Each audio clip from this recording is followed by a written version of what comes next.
दरिया दिली, नेक नियत, एक शानदार और दूरदर्शी विजन और साथ ही भारतीय कॉरपोरेट जगत को एक नई ऊंचाई प्रदान करने वाले रतन टाटा अब हमारे बीच नहीं रहे। मैंने बचपन में अपने बुजुर्गों से और मैं यकीन के साथ ये कह सकता हूं कि आप सभी ने ये जरूर सुना होगा कि वाकई में जीते जी जो शख्स दूसरों के लिए काम करता है, जो शख्स व्यक्ति तो होता है लेकिन उसका व्यक्तित्व इतना विशाल हो जाता है, इतना विराट हो जाता है, तो फिर वो तमाम इंसानों से ऊपर उठ जाता है। और ये इसी बात से पता चलता है कि जब उस इंसान के जाने के बाद उसके पीछे उनकी यादों को, उनके कामों को, उनको लोग कितनी संख्या में याद करते हैं। और रतन टाटा इस बात का सर्वश्रेष्ठ उदाहरण है कि उनके जाने के बाद, उनके इस दुनिया को अलविदा कहने के बाद किसी भी क्षेत्र के लोग हों, चाहे राष्ट्रपति हो, चाहे प्रधानमंत्री हो, चाहे खिलाड़ी हो, चाहे सिंगर्स हो, चाहे एक्टर्स हो, चाहे कोई भी हो, चाहे आम आदमी हो, हम और आप हो, हर कोई रतन टाटा को श्रद्धांजलि दे रहा है। हर कोई रतन टाटा के उत्कृष्ट योगदान को याद कर रहा है। हर कोई उन्हें अपनी यादों में, उनके कामों के जरिए, उनके व्यक्तित्व की पहचान के माध्यम से श्रद्धांजलि अर्पित कर रहा है। नमस्कार, बहुत स्वागत है आप सभी का इंडिया डेली पर। मैं हूं आपके साथ स्वप्निल वर्मा। कल देर रात एक दुखद खबर आई जिसने तमाम देशवासियों को, पूरे राष्ट्र को दुख के सागर में डुबो दिया। टाटा सन्स के मानद चेयरमैन रतन टाटा, रतन नवल टाटा अब हमारे बीच नहीं रहे हैं। उन्होंने कल रात 11 बजे के आसपास महाराष्ट्र की राजधानी मुंबई के ब्रीच कैंडी अस्पताल में अंतिम सांस ली। अब आज उनका जो पार्थिव शरीर है वो दर्शन के लिए रखा गया है। आज ही उनका राजकीय सम्मान के साथ अंतिम संस्कार भी किया जाएगा। रतन टाटा के बारे में क्या ही कहा जाए। रतन टाटा का जो योगदान रहा है, रतन टाटा ने जो अपने जीवन में उपलब्धियां हासिल की हैं, कॉरपोरेट जगत से लेकर नैतिकता के पैमाने पर खड़ा होने तक, रतन टाटा ने अपने जीवन में तमाम प्रकार के काम किए हैं, अच्छे काम किए हैं, सर्वश्रेष्ठ योगदान उन्होंने दिया है। आज आप टाटा ग्रुप को देखते हैं हर एक क्षेत्र में, तो इसका श्रेय किसको जाता है? यकीनन उनके कर्मचारी, अधिकारी, जो भी तमाम बड़े लोग हैं, सबको तो जाता ही है, लेकिन ये विजन तो रतन टाटा का ही था।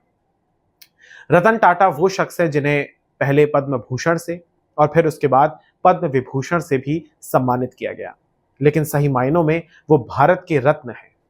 भारत के एक ऐसी विरासत है, एक ऐसी धरोहर है जिनका योगदान हो, जिनके संस्कार हो, जिनकी सीख हो, जिनकी टीचिंग्स हो, जिनको देखकर इस देश के कितने सारे उद्योगपति आज नई ऊंचाइयों पर हैं, कितने सारे आम लोगों ने सपना देखा होगा। और यकीनन जो रतन टाटा हैं वो उन चुनिंदा लोगों में से हैं, और मैं इस पूरी दुनिया की बात कर रहा हूं जिनके बारे में शायद ही कोई गलत विचार रखे। उनके बारे में हर कोई अच्छे विचार ही रखता है। मैं आज की इस वीडियो में आपको बताऊंगा रतन टाटा का एक किस्सा जो वाकई में आपको भी हैरान कर देगा और आपके चेहरे पर हंसी ला देगा। लेकिन उससे पहले मैं आपको बताना चाहूंगा कि आखिर रतन टाटा जी के निधन के बाद जो बड़े बड़े शख्सियत हैं, जो हमारे देश के संवैधानिक पदों पर बैठे हुए नेता हैं, उन्होंने क्या कुछ कहा, उन्होंने किस प्रकार से श्रद्धांजलि अर्पित की। लेकिन उससे पहले एक अपडेट देना चाहूंगा कि आज ही अंतिम संस्कार होगा, और ये खबर है कि भारत सरकार की तरफ से गृह मंत्री अमित शाह उसमें शामिल होंगे। तो शुरुआत करते हैं। सबसे पहले मैं आपको बताना चाहूंगा कि रतन टाटा के बारे में राष्ट्रपति द्रौपदी मुर्मू ने क्या कुछ कहा। उन्होंने लिखा एक्स पर कि भारत ने एक ऐसे आइकन को खो दिया है जिन्होंने कॉरपोरेट ग्रोथ, राष्ट्र निर्माण और नैतिकता के साथ उत्कृष्टता का मिश्रण किया। पद्म विभूषण और पद्म भूषण से सम्मानित रतन टाटा ने टाटा ग्रुप की विरासत को आगे बढ़ाया। इसके अलावा प्रधानमंत्री मोदी ने क्या कुछ लिखा वो भी मैं आपको बताता हूं। उन्होंने कहा कि टाटा एक दूरदर्शी बिजनेस लीडर, दयालु आत्मा और एक असाधारण इंसान थे। उन्होंने भारत के सबसे पुराने और सबसे प्रतिष्ठित व्यापारिक घरानों में से एक को स्थिर नेतृत्व प्रदान किया। उनका योगदान बोर्ड रूम से कहीं आगे तक गया। इसके अलावा राहुल गांधी, जो कि लोकसभा में नेता विपक्ष हैं, उन्होंने लिखा कि रतन टाटा दूरदृष्टि वाले व्यक्ति थे। उन्होंने बिजनेस और परोपकार दोनों पर कभी ना मिटने वाली छाप छोड़ी है। उनके परिवार और टाटा कम्युनिटी के प्रति मेरी संवेदनाएं हैं। इतना ही नहीं, बल्कि उद्योगपति की अगर हम बात करें तो वहां पर मुकेश अंबानी ने भी अपनी प्रतिक्रिया दी। उन्होंने भी श्रद्धांजलि अर्पित करी। उन्होंने लिखा कि यह भारत के लिए बहुत ही दुखद दिन है। रतन टाटा का जाना न सिर्फ टाटा ग्रुप बल्कि हर भारतीय के लिए बहुत बड़ा नुकसान है। व्यक्तिगत तौर पर रतन टाटा का जाना मुझे दुख से भर गया है, क्योंकि मैंने अपना खास दोस्त खो दिया है। एक और प्रतिक्रिया आई सुंदर पिचई की तरफ से। सुंदर पिचई ने लिखा कि रतन टाटा से पिछली मुलाकात के दौरान उनका विजन सुनना मेरे लिए प्रेरणादायक था। वो एक्स्ट्रा ऑर्डिनरी बिजनेस लेगेसी को छोड़ गए हैं। उन्होंने भारत में मॉडर्न बिजनेस लीडरशिप को मार्गदर्शन देने और डेवलप करने में महत्वपूर्ण भूमिका निभाई है। इसके अलावा मैं आपको बताना चाहूंगा कि प्रधानमंत्री मोदी ने भी जो रतन टाटा के सौतेले भाई हैं, उनका नाम है नोएल टाटा, उनसे मुलाकात की है। गृह मंत्री अमित शाह आज अंतिम संस्कार में शामिल भी होंगे।